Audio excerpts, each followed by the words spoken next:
Bir sigara izmaritinden bir şey olmaz. Cam şişe yangına sebep mi olurmuş? Anız dediğin ne ki? Kendi kendine yanıp söner. İnsan en büyük felaketleri genelde küçümsediği, bir şey olmaz dediği şeylerde başlatır.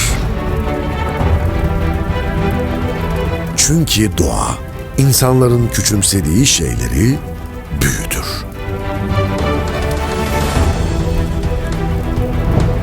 Bir kıvılcımı, bir cam kırığını, sönmekte olan bir ateşi,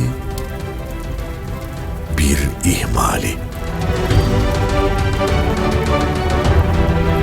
Bir şey olmaz demeyin.